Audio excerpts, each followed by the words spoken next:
C'est une décision qui a été prise au niveau national par notre représentation nationale, le Conseil national des barreaux, et qui a été majoritairement admise par le Conseil de l'Ordre et les confrères toulousains. L'idée est la suivante, aujourd'hui est une journée dédiée aux régimes spéciaux. Nous sommes, et nous le rappelons depuis de nombreux mois, un régime autonome, et la confusion est largement entretenue par M. Delevoye.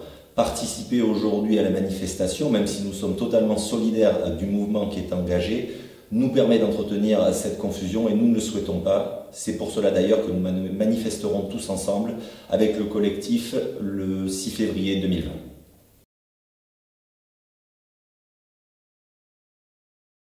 Le premier impact, et nous n'avons pas eu de réponse, c'est le sort de nos réserves qui ont été collectées depuis de nombreuses années et pour laquelle nous n'avons aujourd'hui pas de solution et pas de réponse donnée par le gouvernement.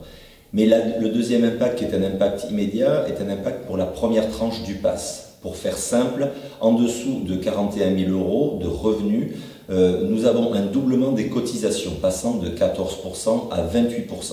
Et nous avons corrélativement une réduction du montant de la pension qui peut être reversée, celle-ci étant actuellement de 1 400 € et dans le régime qu'on nous propose, elle serait de 1 000 €. Nous rappelons également, puisque c'est quelque chose qui est évoqué de longue date, que nous sommes un régime solidaire vis-à-vis de nos confrères, mais également vis-à-vis de l'ensemble des autres régimes, puisque chaque année nous versons près de 100 millions d'euros et depuis 20 ans cela représente environ 2 milliards d'euros. Donc supprimer ce régime autonome, c'est supprimer cette solidarité à l'égard de nous-mêmes, mais également à l'égard de tous les autres régimes.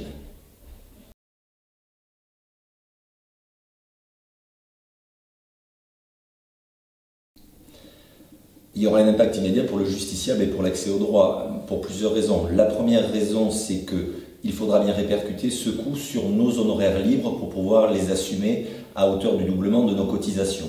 Mais il y aura un deuxième effet qui est beaucoup plus pervers et qui nous heurte réellement, c'est le travail au titre de l'aide juridictionnelle, puisque parallèlement nous n'avons pas de revalorisation de cette même aide juridictionnelle qui ne tiendra donc pas compte des répercussions de cette réforme. Donc l'accès au droit, une nouvelle fois, sera impacté et c'est les plus démunis qui en souffriront.